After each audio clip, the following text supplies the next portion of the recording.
Estaba sola junto a la cama de mi suegra cuando falleció. Desde otras habitaciones se oía el murmullo reconfortante de familias que se despedían, que se abrazaban, que compartían su dolor. Pero a mi alrededor, solo silencio. Ni marido, ni amigos, ni siquiera una llamada, ni una disculpa. Cuando el médico pronunció la hora de la muerte, la enfermera me entregó su última carta.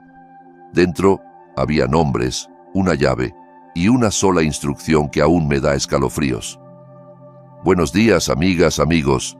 Preparad una taza de té. Esto va a ser una historia interesante. Espero que os guste escucharla. Estaba a su lado cuando el monitor junto a su cabeza emitió un pitido largo y continuo. No fue un sonido agudo ni dramático como en las películas. Solo un pitido suave, prolongado. Las 15:42, un martes. Se había ido, en paz, sin palabras finales, sin despedidas. Le sostenía la mano. Ya estaba empezando a enfriarse, y entonces lo sentí. Estaba sola, completamente sola. La habitación cayó en un silencio total. En otras salas se oían risas, abrazos, despedidas emocionadas, médicos agradecidos, niños con globos y peluches, pero allí no, ni Javier, ni su hermana, ni llamadas, ni mensajes, ni siquiera una excusa inventada. Estamos atrapados en el tráfico. La enfermera, una mujer en la treintena, apareció en el umbral. Pulcra, agotada, pero con una auténtica compasión en los ojos. Claramente había visto la muerte antes, pero aún no se había vuelto indiferente. ¿Estás bien, Clara?, preguntó con dulzura, apretando una carpeta contra su pecho. Asentí. No podía hablar. La garganta seca, la mandíbula tensa. Dijeron que vendrían, susurré, apenas moviendo los labios. Mi marido, su hermana, lo prometieron. Ella me miró con una comprensión silenciosa. Había visto todo, cómo me quedé allí 3 días seguidos llamando, escribiendo, suplicando, al principio con calma, luego con desesperación creciente. Cómo alzaba la vista cada vez que oía pasos por el pasillo. Hay quien no sabe cómo decir adiós, dijo con suavidad. Pero ambas sabíamos que no se trataba de no saber. Fue una elección. Eligieron no venir. Me dejé caer en la silla junto a la cama, el mismo sitio que no había abandonado en días. Fue entonces cuando la enfermera sacó un pequeño sobre arrugado de su bolsillo. Me pidió que te entregara esto, solo a ti, solo después de... Vaciló. Bueno, ya lo entiendes. Fue muy insistente. Mi nombre estaba escrito en el sobre con su caligrafía firme, ligeramente angulosa. Ni la enfermedad le había quitado la precisión al escribir. Lo abrí con cuidado. Dentro, una llave, vieja, ligeramente oxidada, y un papel doblado. En él, una dirección y una sola línea. No me quisieron. Que ahora sepan lo que se siente al ser olvidados. Un escalofrío me recorrió la espalda. Aquellas palabras no eran solo amargura. Llevaban algo más profundo, más frío. ¿Estás bien?, preguntó la enfermera notando cómo se me había ido el color del rostro. Sí, respondí rápido, doblando la nota y guardándola. Solo sus últimas palabras. Cuando terminamos el papeleo, recogí sus pertenencias, su bata, sus gafas, una novela de bolsillo. Ya no eran cosas, eran recuerdos sagrados, profundamente personales. Fuera brillaba el sol. Alguien llevaba flores. Una familia colocaba a un bebé en una sillita de coche. La vida seguía, pero para mí, todo se había detenido. Me senté en el coche, el motor encendido pero sin moverme. Me quedé así. 20 minutos, quizás 30, no lo sé. Su imagen llenaba mi mente. Su silencio en los últimos días, esa mirada que parecía querer decir algo, pero no lo hacía. El semáforo se puso en rojo. Miré el teléfono. Ningún mensaje de Javier, ni una palabra de su hermana. Solo 3 llamadas perdidas del trabajo. Cuando llegué a casa, el teléfono finalmente sonó. Era Javier. «Hola», dijo con tono casual. «¿Ya estás terminando? Aquí ya está casi todo listo. ¿Puedes comprar pan y leche al volver?» Me aferré a la encimera de la cocina. «Tu madre ha muerto», Hoy, dije con calma. Silencio largo. ¿Cuándo? A las 15:42. Lo habrías sabido si hubieras respondido una sola de mis llamadas. Mira, tenía reuniones. No es que lo hiciera adrede. Ya sabes cómo era ella. Difícil. Colgué, sin gritar, sin responder, solo un clic. La casa a la que volví ya no parecía un hogar. Solo un contenedor lleno de muebles. Facturas sobre la mesa, periódicos, todo sin sentido. Pero en mi mano sostenía la llave, como si significara algo, como si fuera el comienzo de otra cosa. Esa noche no pude dormir. Me revolvía en la cama, dando vueltas. Javier llegó tarde, se metió en la cama sin decir una sola palabra. A la mañana siguiente se fue temprano, sin mirarme siquiera. A las 7 me levanté, me duché, me vestí. Introduje la dirección del papel en el GPS y conduje. No pensaba, solo iba. A unos 30 kilómetros la carretera se estrechó. Las ramas rozaban el capó. El camino se adentraba por un bosque espeso. Al final, unas verjas oxidadas y un cartel apenas visible. Detrás, una casa de madera antigua. La pintura descascarillada, los cristales empañados, las paredes cubiertas de rosales salvajes. Y, sin embargo, algo en ella parecía vivo. La llave encajó perfectamente. ¡Clic! La puerta se abrió con un crujido. Olía a polvo, a libros viejos, a lavanda. La casa no estaba muerta, solo dormida, esperando. Sobre la mesa de la cocina había otro sobre. Para abrir solo tras mi muerte, entregar a mi abogada. Comprendí que aquella casa había sido su secreto, su verdadero hogar, y por alguna razón me la había confiado a mí. Me senté en la cocina de esa casa extraña y silenciosa, rodeada de polvo y olor a papel antiguo. Fuera, las ramas de los rosales arañaban los cristales. Sobre la mesa, su sobre, dirigido a Isabel Moreno, abogada. Debajo, la dirección de su despacho en el centro. Encontré el número enseguida. Me temblaban las manos al marcar. Despacho de abogados Isabel Moreno. ¿En qué puedo ayudarle? Hola, me llamo Clara Sánchez. Mi suegra, Margarita Benítez, falleció ayer. Dejó un sobre dirigido a usted. Pausa. Su voz se suavizó. Clara, esperaba su llamada. Mis condolencias. Margarita fue una mujer complicada, pero sabia. ¿Podemos vernos mañana por la mañana? Hay asuntos que debemos tratar en persona. Por supuesto. ¿Debo llevar algo? Traiga el sobre y una cosa más. Ella insistió en que estuvieran presentes todos los mencionados en el testamento, incluido su marido y su hermana. Dudé. Volver a oír sus nombres me resultó extraño, amargo. De acuerdo, me encargaré. Esa tarde volví a casa. Javier estaba tirado en el sofá, viendo resúmenes de fútbol. Ni siquiera giró la cabeza. ¿Dónde estabas?, preguntó sin apartar la vista. Me quedé en la puerta, con la llave de otra vida pesando en el bolsillo del abrigo. Encargándome del entierro de tu madre sola. Por tu cuenta, ni siquiera llamaste. Puso la tele en silencio. No empieces, Clara. Sabes que nuestra relación era complicada. Mañana tenemos cita con su abogada. Se va a leer el testamento. Tú y Raquel tenéis que estar. Él sonrió con sorna. ¿Un testamento? Venga ya. Todo está muy claro, respondí. Lo verás tú mismo. Él hizo un gesto con la mano, restándole importancia. Vale, llamaré a Raquel, a ver qué espectáculo nos espera. Al día siguiente llegamos juntos, pero en absoluto silencio. Raquel ya esperaba fuera del edificio. Alta, fumando, expresión de fastidio. Yo iba con un jersey sencillo, el pelo recogido.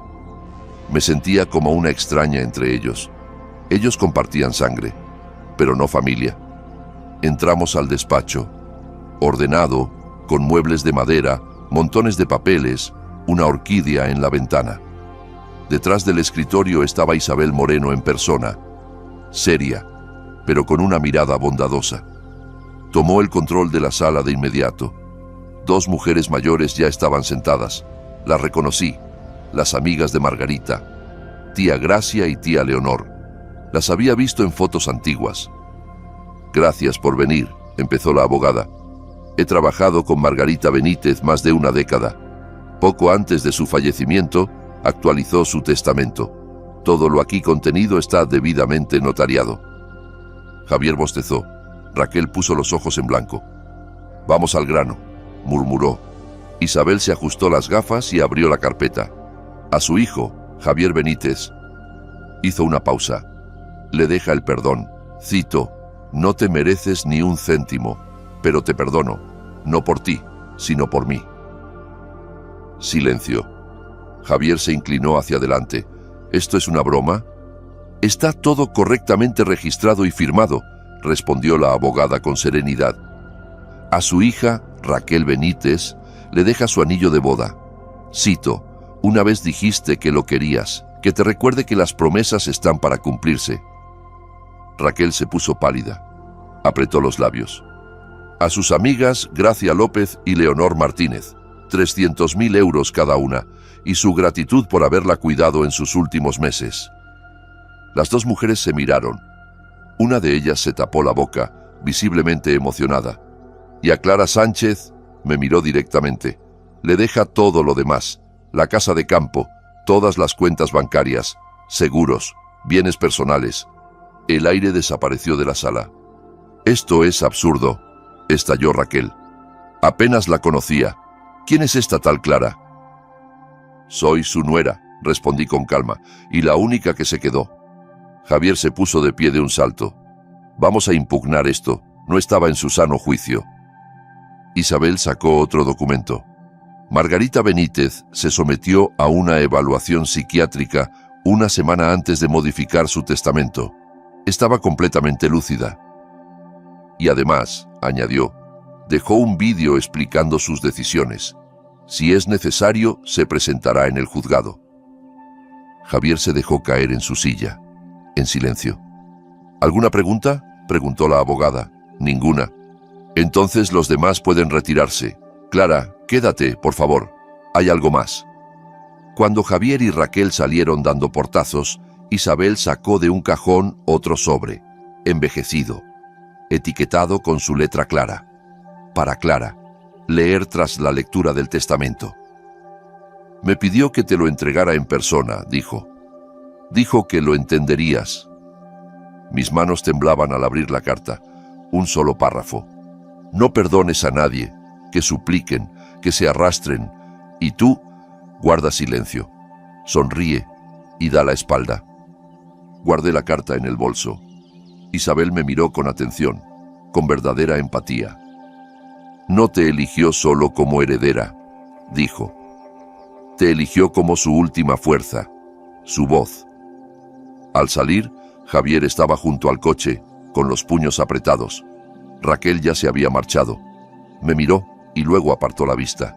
No dije nada, solo subí a mi coche y conduje, no de vuelta a casa, sino a aquella casa, la que ahora, por ley y por voluntad, era mía. La casa me recibió con silencio, pero ya no con ese silencio opresivo. Era una calma distinta, casi como si el lugar supiera que su dueña había vuelto.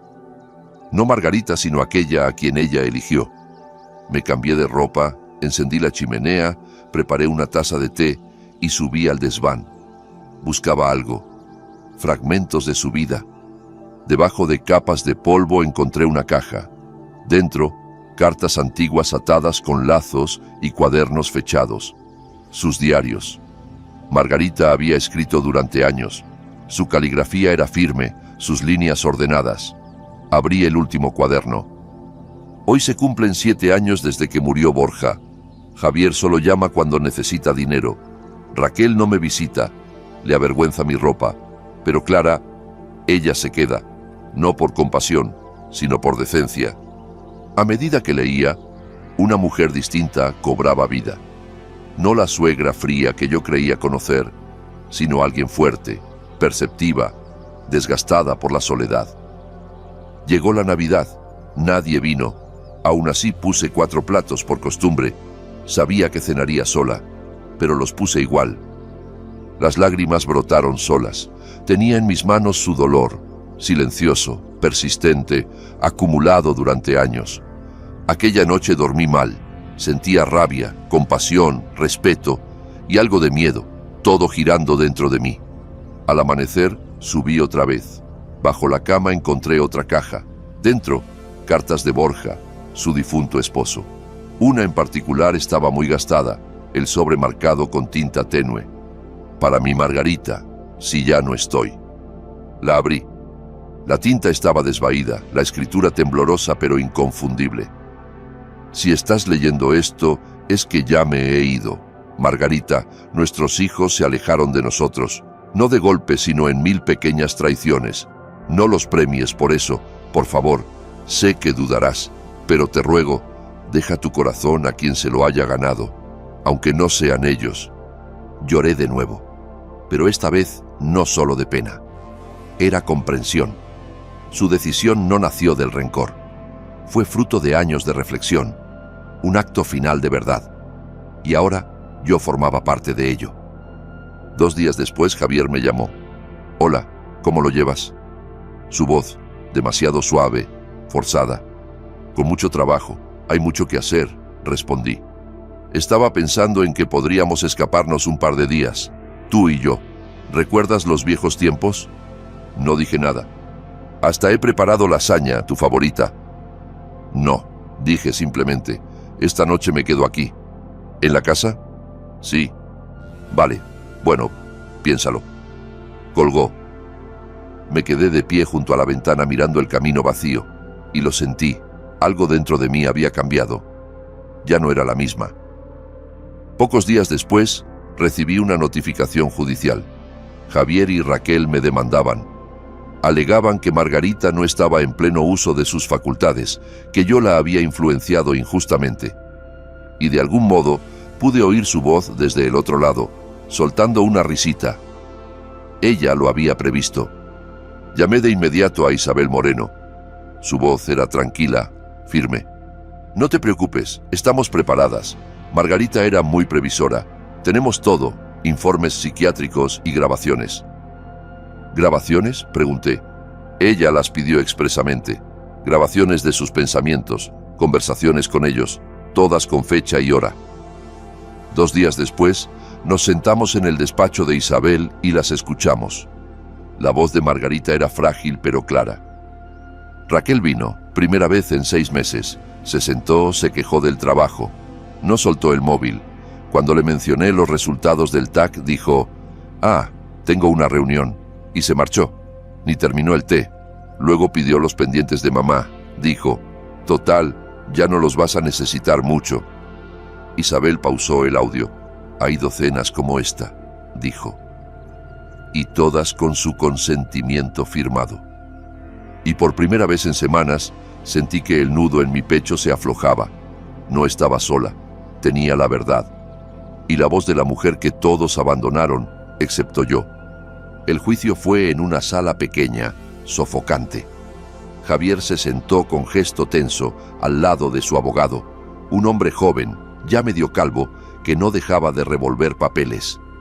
Raquel estaba al fondo, vestida de negro con gafas de sol, intentando desaparecer. Cuando entré con Isabel Moreno, Javier me miró, no solo con rabia, con odio. Le devolví la mirada, serena, sin miedo. Su abogado habló primero. Este testamento fue redactado bajo presión. Nuestra clienta sufría deterioro cognitivo. Estaba aislada, manipulada. Hablaba con fuerza, con seguridad, hasta que Isabel se levantó. Colocó los documentos ante el juez. Esta es la evaluación psiquiátrica, firmada, sellada. Margarita Benítez estaba plenamente capacitada. Y esto, levantó un pendrive, es su voz. Ella sabía lo que hacía y por qué. El juez escuchó un par de fragmentos. La voz de Margarita llenó la sala. Sus palabras eran lentas, pero lúcidas, innegables. El silencio se hizo absoluto. La vista no duró ni 1 hora. Caso desestimado. Todos los bienes permanecen a nombre de Clara Sánchez. Los demandantes deberán cubrir las costas del juicio. Raquel salió enfurecida, casi tirando una silla. Javier se quedó sentado, blanco como el papel. 1 semana después, Un periódico local publicó una pequeña nota. El testamento impugnado de una conocida vecina del condado es ratificado por el tribunal. La familia pierde la demanda. Y entonces empezó todo. Los vecinos dejaron de saludar a Raquel. En la tienda donde trabajaba le sugirieron que se tomara una baja. Su novio desapareció de todas sus redes. Javier tuvo que poner su negocio a la venta. Sin el aval crediticio de su madre, el banco le congeló la financiación. 2 semanas más tarde, regresé a nuestra antigua casa para recoger mis cosas. Javier estaba en la cocina con un vaso de whisky medio vacío en la mano. ¿Contenta ya?, dijo con amargura. Me ha destruido. Incluso muerta, te eligió a ti por encima de su propio hijo. Dejé la caja que llevaba sobre la mesa. Tu madre tomó una decisión. Yo simplemente no me interpuse. Se levantó, se acercó. Te crees muy digna, jugaste a ser la víctima. Sabías que estaba débil. La alimentaste con tu atención. No jugué a nada, le corté. Tú elegiste cómo ser con ella y conmigo.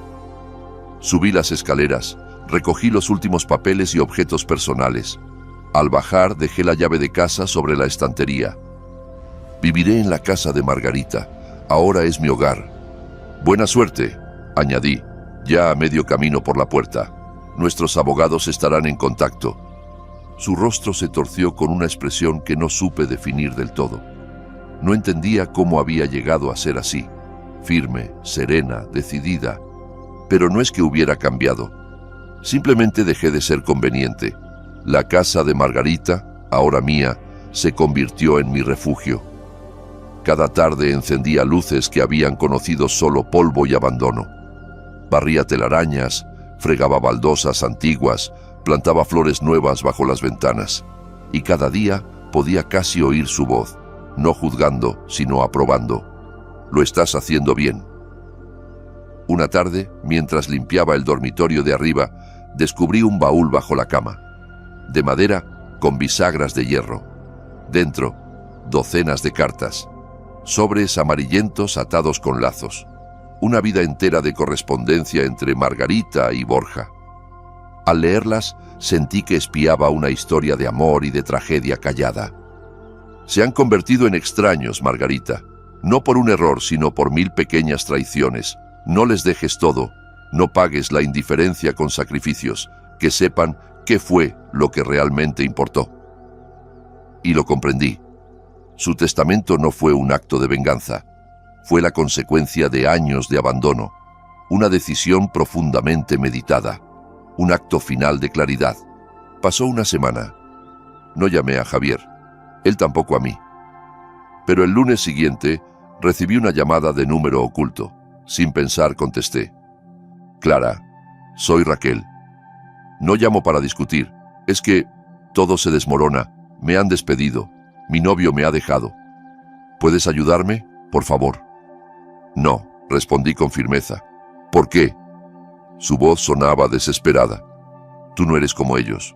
Tú eres buena. Siempre te importó. Siempre. Y por eso precisamente ya no me importa, contesté con calma. Especialmente por quienes estuvieron junto a Margarita y la miraron como si no existiera. Colgué. Entonces saqué la última carta, la que Isabel me había entregado después del juicio. No perdones a nadie, que supliquen, que se arrastren, y cuando por fin lo hagan, sonríe y da la espalda. Ese año la primavera llegó temprano, y comprendí algo. La casa no debía seguir en silencio. Margarita había soñado con risas aquí, conversaciones, vida. Lo escribió en sus diarios. Quería invitar a los vecinos a tomar el té, abrir las puertas a los solitarios, pero siempre lo pospuso, hasta que fue demasiado tarde, pero para mí aún no lo era. Volví a hablar con Isabel Moreno y juntas comenzamos los trámites para registrar una fundación. Así nació el Centro Casa Esperanza. Su propósito era sencillo: ayudar a personas mayores que habían sido abandonadas, organizar encuentros, comidas compartidas, ofrecer apoyo a viudas, a mujeres ignoradas por sus familias, dar voz a quienes nadie escuchaba. En pocos meses, un cartel de madera tallada colgaba sobre la puerta: Casa Esperanza. En el evento inaugural vinieron decenas de personas. Algunas trajeron tartas caseras, otras fotografías antiguas. Algunas simplemente se sentaron en silencio en un rincón. Pero estaban allí, porque alguien había pensado en invitarlas. Una mujer, Antonia Pérez, dijo suavemente: «Yo la conocí, ¿sabe? A Margarita, cuando aún vivía su marido. Era muy amable entonces. Más tarde...». No terminó la frase. Solo me miró. «Tú eres como su continuación». Asentí. Tenía un nudo en la garganta. Sí, yo era su continuación. Una semana después Javier apareció. Escuché el timbre y salí. Estaba en la verja, con el traje arrugado, los ojos hundidos. «Tenemos que hablar», murmuró.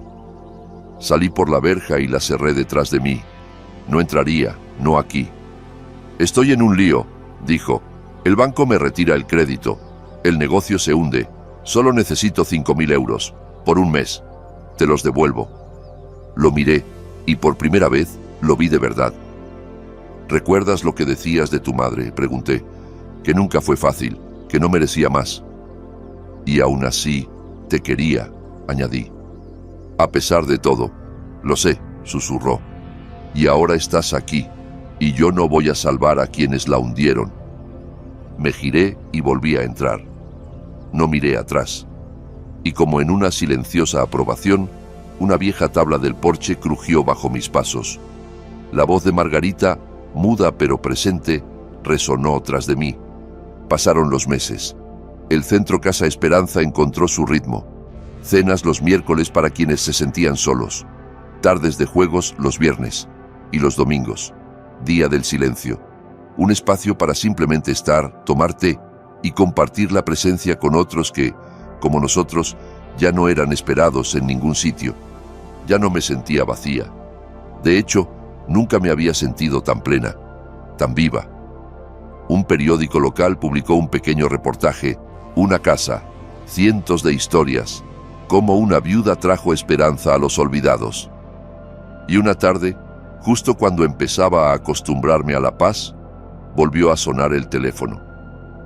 «Javier, estoy cerca, ¿podemos hablar?». Dudé.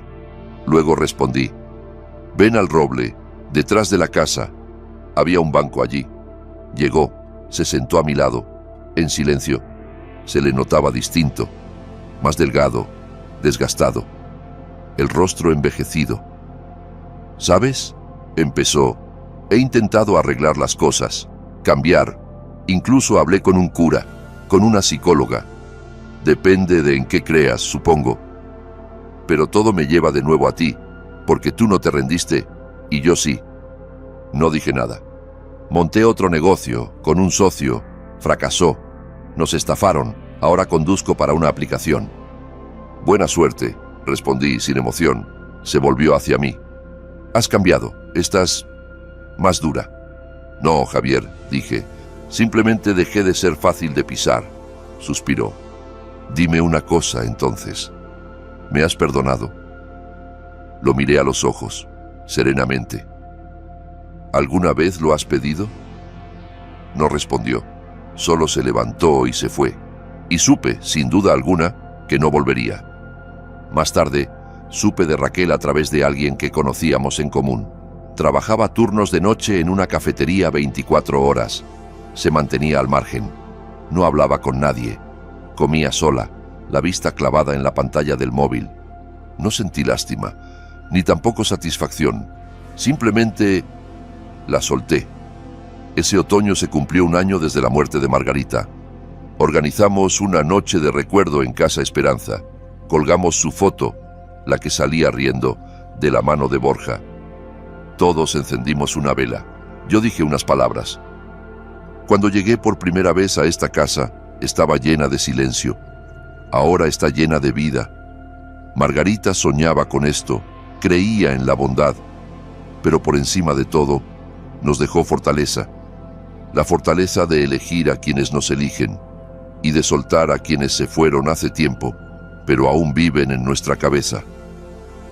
Aquella noche, por primera vez, me sentí completa, como si todo lo que debía ocurrir ya hubiese ocurrido. Ese invierno recibí un correo electrónico de una editora de una editorial. Supe del centro, escribió.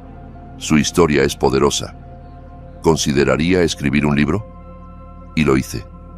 No por reconocimiento, por Margarita. El libro se publicó con el título La carta que me dio fuerza. En la presentación dije una sola cosa: podemos ser traicionados, olvidados, pero si conservamos siquiera una gota de amor, podemos sobrevivir y, con suerte, construir algo más grande. En la sala principal del centro ahora cuelgan 3 fotos: Margarita, Borja y una foto grupal de todos nosotros, los voluntarios, los visitantes, las vidas que ella nunca conoció, pero que ahora están cambiadas gracias a ella. A menudo salgo al roble detrás de la casa. Me siento en el banco. Veo cómo el viento mueve las hojas. Y susurro: nunca te fuiste del todo y ahora yo tampoco.